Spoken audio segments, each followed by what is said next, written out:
मसीह के एबीएस में आप सभी लोगों का स्वागत है। आप सब अच्छे होंगे ऐसी मैं आशा करती हूँ और परमेश्वर की दया से मैं भी अच्छी हूँ।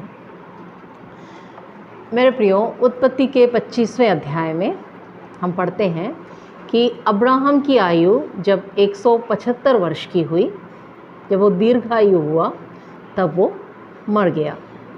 और अब्राहम के दोनों बेटे इसहाक और इस्माइल, इन दोनों ने मिलकर अब्राहम को मकपेला के गुफा में, जो कि अब्राहम ने हित्तियों के नगर में एप्रोन से ख़रीदा था और जहाँ पे उसने सारा को दफनाया था, वहीं पे ले जाके अब्राहम को भी उसके दोनों बच्चों ने जाकर दफना दिया। इस बात को भी हम 25वें अध्याय में पढ़ते हैं। और यहाँ पर एक और बात को हम पढ़ते हैं कि जब इस्माइल की अवस्था 137 साल की हुई, तब वो मर गया। यहाँ हम एक और बात को पढ़ते हैं, पहलौठे का अधिकार। तो मेरे प्रियो, पहलौठे का मतलब होता है फर्स्ट बॉर्न। माता पिता का जो पहला बच्चा होता है उसे हम पहलौठा कहते हैं।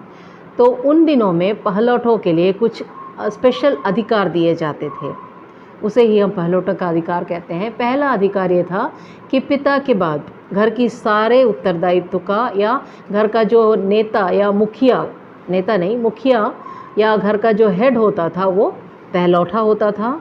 उसी प्रकार से पिता की धन संपत्ति में उसका अधिकार दुगुना होता था। बाकी हर एक भाइयों को, बहनों को जो दी जाती थी संपत्ति, उसका दुगुना पोर्शन पहलौठों को दिया जाता था। उसी प्रकार से परमेश्वर के लिए अलग किया हुआ व्यक्ति भी होता था पहलौठा।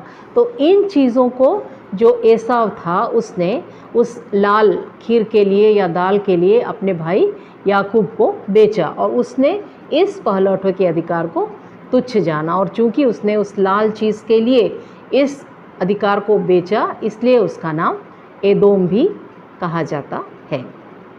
तो आइए अब हम 26वें अध्याय की ओर चलते हैं। आइए अब 26 अध्याय का पहला वचन हम पढ़ते हैं। और उस देश में अकाल पड़ा, वह उस पहले अकाल से अलग था जो इब्राहिम के दिनों में पड़ा था। सो इसहाक गरार को पलिस्तियों के राजा अबीमेलेक के पास गया। तो उन दिनों में इसहाक के समय में बहुत बड़ा अकाल पड़ा, लेकिन ये जो पहले अब्राहम के समय में हुआ था उस अकाल से अलग था। तो जिस जगह में इसहाक था, वहाँ से वो गरार को, पलिस्तियों के राजा अबीमेलेक के पास पहुँच गया और वहाँ जाके वो रहने लगा। उसके बाद वहाँ जैसे वो पहुँचा तो यहोवा ने उसे दर्शन दे के कहा कि मैं तुझे आशीष दूंगा, मैं तुझे बड़ी जाति बनाऊंगा और जैसे आकाश के तारे हैं वैसे तेरे वंश को मैं बढ़ाऊंगा और तेरे कारण जो बाकी जातियां हैं वो सब आशीषित होंगी, तू आशीष का कारण होगा। और मैंने ये सब बातों को अब्राहम से कहा है, तू इसी जगह में रह, यहाँ से बाहर मत जाना या मिस्र देश को बिल्कुल भी नहीं जाना, ऐसा परमेश्वर ने उसे कहा। तो आइए एक वचन को हम और पढ़ लेते हैं, 5वां वचन। क्योंकि इब्राहिम ने मेरी मानी, जो मैंने उसे सौंपा था उसको, और मेरी आज्ञाओं, विधियों और व्यवस्था का पालन किया, सो इसहाक गरार में रह गया। तो इस प्रकार से जब परमेश्वर ने उसे इसहाक से कहा तो परमेश्वर की आज्ञा के अनुसार इसहाक गरार में रह गया।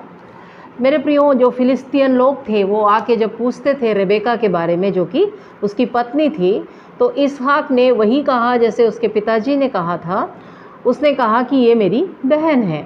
तो फिलिस्तियों ने सोचा कि ये रेबेका जो है वो इसहाक की बहन है। लेकिन एक बार वहाँ के जो राजा अबीमेलेक है वो ये जान गया कि ये दोनों पति पत्नी हैं। तो अबीमेलेक आता है इसहाक के पास और आके पूछता है, ये तूने क्या किया है? यदि यहाँ किसी को इस बात का पता नहीं चलता तो कोई भी खुलेआम उस स्त्री के साथ कुकर्म कर सकता था और पाप का भागी हो जाता, तो तूने ऐसा क्यों कहा है? इस प्रकार से अबीमेलेक उससे पूछता है। आइए देखते हैं वचन में। अबीमेलेक ने कहा, तूने हमसे यह क्या किया? ऐसे तो प्रजा में से कोई तेरी पत्नी के साथ सहज में कुकर्म कर सकता था। 11।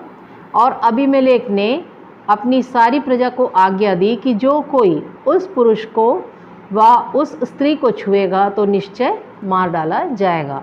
तो राजा ने ऐसी आज्ञा दे दी कि इन दोनों को कोई भी नहीं छूना, किसी भी रीति से इनकी कोई हानि नहीं पहुंचाए, यदि ऐसा हो तो उन्हें नाश कर दिया जाएगा। आइए एक और वचन को पढ़ते हैं। फिर इसहाक ने उस देश में जोता बोया और उसी वर्ष में 100 गुना फल पाया और यहोवा ने उसको आशीष दी और वह बढ़ा और उसकी उन्नति होती चली गई, यहाँ तक कि वह अति महान पुरुष हो गया। मेरे प्रियो, जैसे परमेश्वर ने अब्राहम को आशीष देने का वायदा किया था, ठीक उसी प्रकार से परमेश्वर ने उसकी संतान इसहाक को भी आशीष दिया। और जिस जगह में फिलिस्तियों के बीच में इसहाक पाया जाता था, तो उसके खेती में और उसके हर एक कामों में, धन संपत्ति में, सब में परमेश्वर ने बहुत आशीष को दिया और इतनी आशीषों को दिया कि वो फिलिस्तियों से भी ज़्यादा धनी हो गया। इतनी उन्नति उसे मिली क्योंकि यहोवा उसके साथ था। तो जो ये फ़लिस्तीनी लोग थे वो उससे जलने लगे, डाह करने लगे। और उन्होंने क्या किया कि जितने जो कुएं बनाए थे इब्राहिम ने अपने समय में, उसमें पूरा इन लोगों ने जलन के मारे की इसहाक तो इतना बड़ा धनी हो गया है, उतना ज़्यादा उन्नति पा लिया है, तो उन तमाम कुओं को उन्होंने मिट्टी से भर दिया। तब राजा अबीमेलेक आकर इसहाक से कहता है कि अब तो यहाँ से चला जा, क्योंकि उसकी धन संपत्ति इतनी ज़्यादा बढ़ गई है और वो फ़लिस्तियों में भी महान हो गया है। तो जो इसहाक रहता है वो वहाँ से निकलकर गरार के जो नाले के जगह में जाके वो अपना एक तंबू बना के वहाँ पे रहने लगता है और वो उन तमाम कुओं की खुदवाई करना चालू कर देता है जिसके ऊपर उन लोगों ने मिट्टी को डाल के ढाँक दिया था। तो आइए हम वचनों को पढ़ेंगे। फिर इसहाक के दासों को नाले में खोदते खोदते बहते जल का एक सोता मिला। तब गरारी चरवाहों ने इसहाक के चरवाहों से झगड़ा किया और कहा कि यह जल हमारा है। सो उसने उस कुएं का नाम एसेक रखा, इसलिए कि वह उससे झगड़ते थे। फिर उन्होंने दूसरा कुआं खोदा और उन्होंने उसके लिए भी झगड़ा किया। सो उसने उसका नाम सित्रा रखा। तब उसने वहाँ से कूच करके एक और कुआं खुदवाया और उसके लिए उन्होंने झगड़ा न किया। सो उसने उसका नाम यह कहकर रहबोत रखा कि अब तो यहोवा ने हमारे लिए बहुत स्थान दिया है और हम इस देश में फूलेंगे फलेंगे। वहाँ से वह बर्शेबा को गया और उसी दिन यहोवा ने रात को उसे दर्शन देकर कहा कि मैं तेरे पिता इब्राहिम का परमेश्वर हूँ, मत डर, क्योंकि मैं तेरे साथ हूँ और अपने दास इब्राहिम के कारण तुझे आशीष दूंगा और तेरा वंश बढ़ाऊंगा।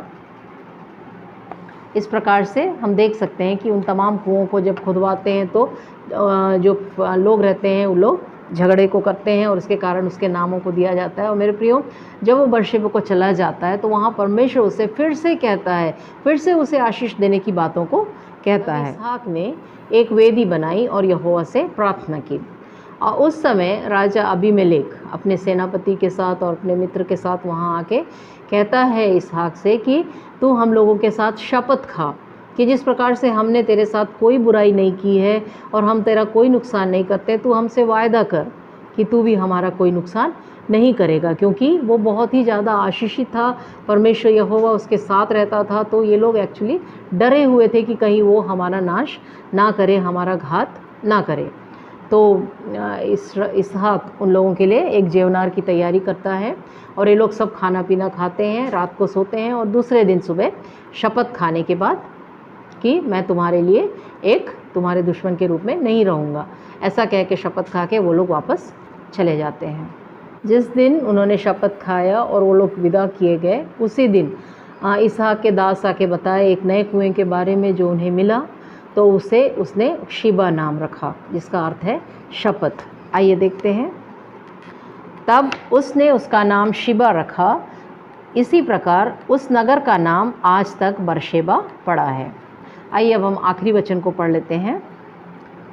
जब एसाव 40 वर्ष का हुआ, तब उसने हित्ती बेरी की बेटी यहूदोत और हित्ती एलोन की बेटी बाशमत को ब्याह लिया, और इन स्त्रियों के कारण इसहाक और रिबका के मन को खेद हुआ। उसके बड़े बेटे एसाव के शादी का वर्णन है यहाँ पे। जब उसने ऐसा किया तब माता पिता को दुख हुआ। तो मेरे प्रियो, इस अध्याय में इतनी बातों को यहाँ पे हम पढ़ते हैं कि किस प्रकार से इसहाक को परमेश्वर आशीष देते हुए आया, और यहाँ तक कि जिस जगह में उसे परमेश्वर ने रखा था वहाँ के लोगों में वो प्रभु बन गया। उन लोगों के सामने भी वो इतना ज़्यादा उन्नति का कारण हुआ कि वो घबरा के उसे जगह से बाहर निकालने के लिए और फिर वापस उसके साथ शपथ खाने के लिए तैयार हो गए। और यहाँ पे हम देखते हैं कि इसहाक ने उस गलती को दोहराया जो कि उसके पिता अब्राहम ने किया था, कि अपनी बहन को अपनी पत्नी को उसने बहन कहा। ओके, तो इतनी बातों को हम देखते हैं इस अध्याय में। तो मुझे आशा है कि ये अध्याय भी आप लोग समझ गए होंगे। मेरे प्रियो, इसका आप घर में अध्ययन कीजिए, और यदि कोई नई बात आप समझते हैं इसमें तो आप प्लीज़ कमेंट बॉक्स का इस्तेमाल कीजिए। और एक बात मैं और कहना चाहूँगी कि बीच बीच में कहीं नाम मेरे द्वारा गलत उच्चारित किया जाता है तो परमेश्वर में आप लोगों से निवेदन करती हूँ कि उसे क्षमा कीजिए, क्योंकि मैंने ऐसा जाना है कि बीच बीच में कई नामों को मैंने अनजाने में गलती में गलत प्रोनाउंस किया है। तो आप लोग उसे क्षमा कीजिए और प्रार्थना कीजिए कि आने वाले दिनों में बिना गलतियों के हर एक नाम को मैं प्रोनाउंस कर सकूं। सो परमेश्वर हम सबों को आशीष देवे। जय मसीह की।